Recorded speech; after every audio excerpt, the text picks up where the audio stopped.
Okay, hi. So I am back doing my 9th video for the 30-day video challenge. And it's been about 4 days that I missed, which is okay. I went to a festival and had quite an intense, difficult, transformational, amazing time.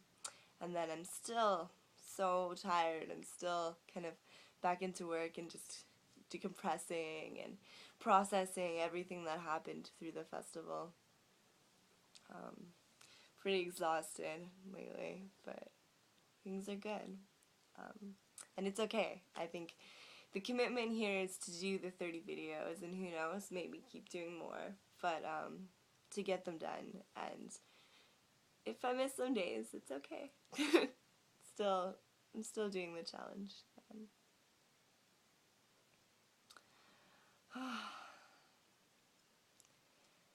Yeah, this previous weekend was really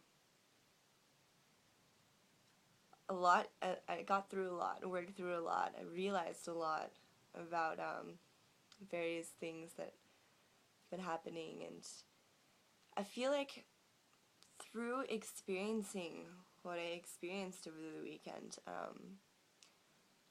I've learned a lot about myself and stepped into a lot of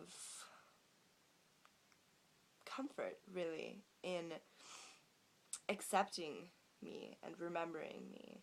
Just so what happened was it's the second day here of the festival, and I met somebody, and it's just this person, pretty spiritual person. I don't even remember his name. Really great person, and they just simply asked me how I was, and I said, "Oh, I'm good," la da da, just kind of normal what you're gonna say, how you're gonna respond, but he looked right at me and he asked me again. He's like, "How are you?" And right then my throat welled up and I had tears come to my eyes. And, I just kind of tried to brush it away and I was like, good, and then moved on and I just started bawling. It's like this guy just saw my soul, and I had already been, I felt like a lot of constriction, and I was feeling like, oh, I'm gonna have to do so much to make this a good day, and why am I being such a downer, and what's going on with me, sort of thing, and I wound up crying, bawling, just feeling it, and I wound up meeting him again, and I had kind of stopped crying, and then, I was just thinking about him, and I was going to go see if I could find him, because he said that if I wanted to talk, that he would be around, and he sat down, and I just started crying again, and he just sat with me for a while. It's great, at that point, I didn't know what was wrong. I didn't know why I was so sad, and why I felt so much pain, and so much hurt. It was sitting there. It was intense.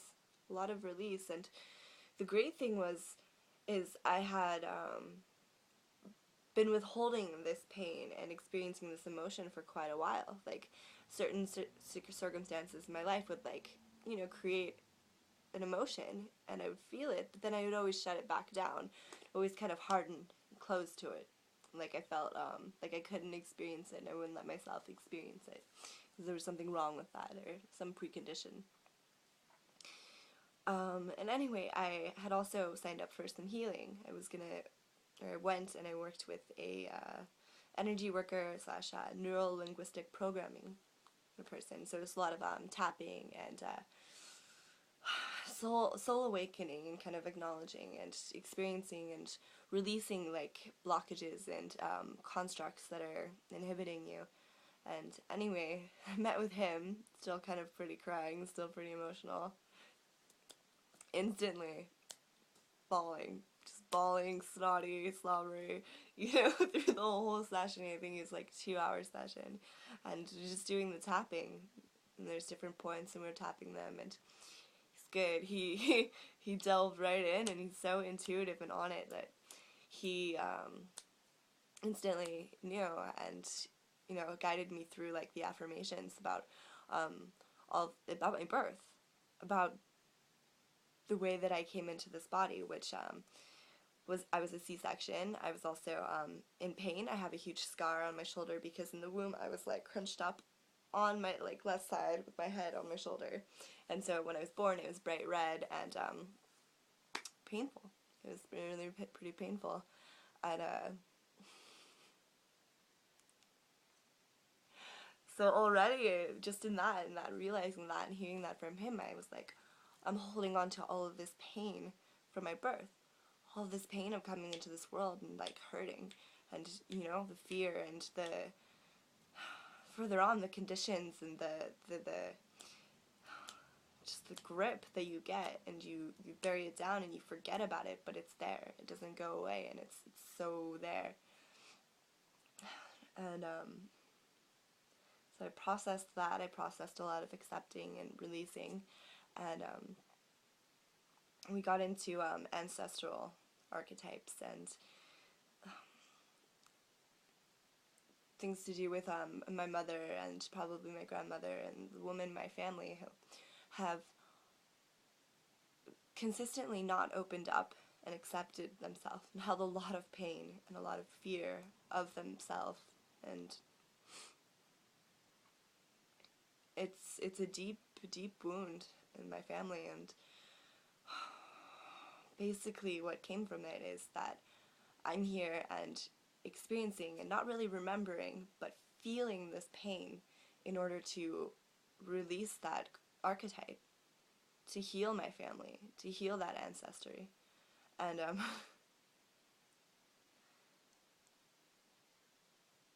yeah, realizing that, and it feels so spot on. It makes so much sense now. And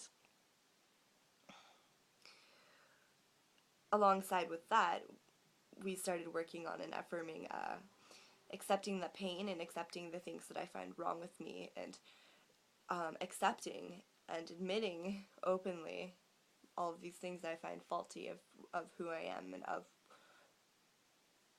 how I am, and releasing the deep feeling that there's something wrong with me, that there's something wrong with me being me, and that it's not okay to be me, and that I felt scared and afraid of myself, and just held on to my mother's pain, held on to the family of the ancestral pain, and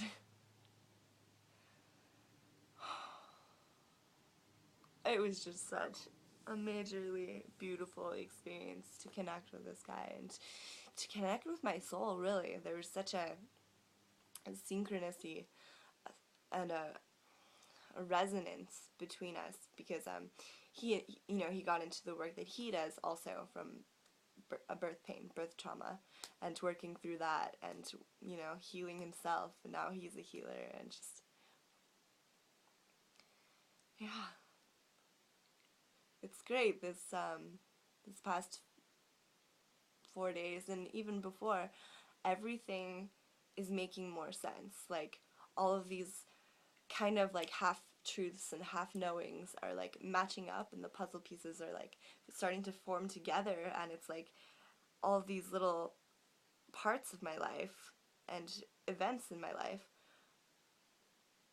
are making a whole.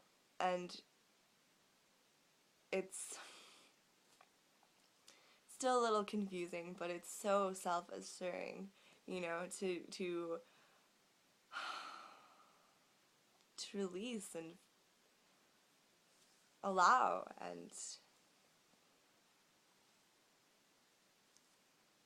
open up new ways of thinking about and receiving the things that I feel that I don't understand.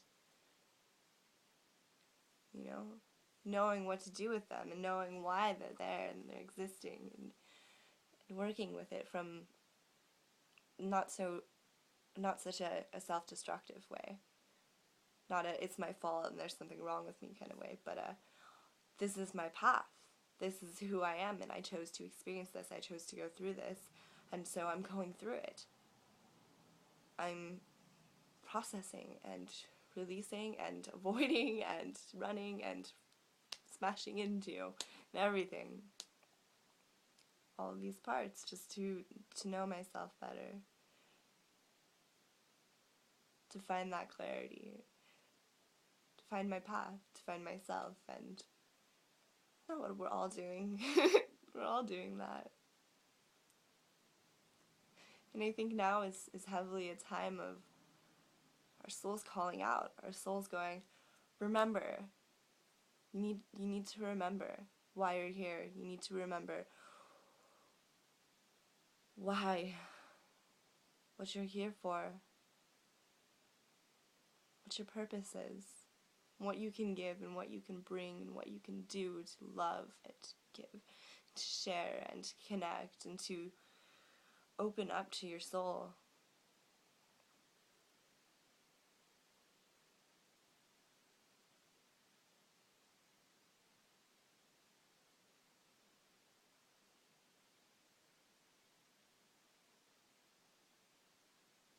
And I feel like in some way it's like being part of this third world, modern world,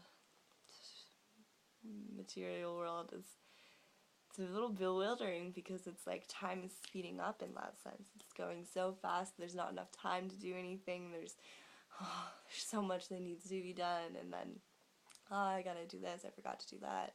You know, you get caught up in that, but then take a step back, maybe meditate a little bit, or just let it go, do some yoga, do whatever works for you, go for a walk, play with your dog, your cat, your kids, you know?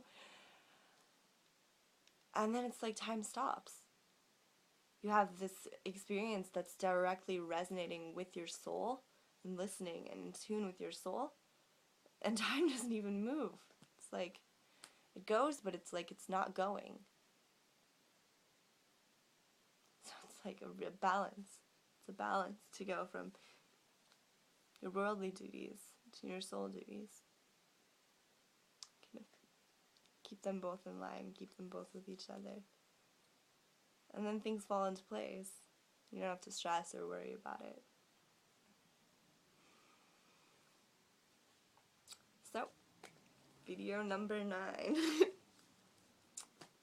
Good night, everyone.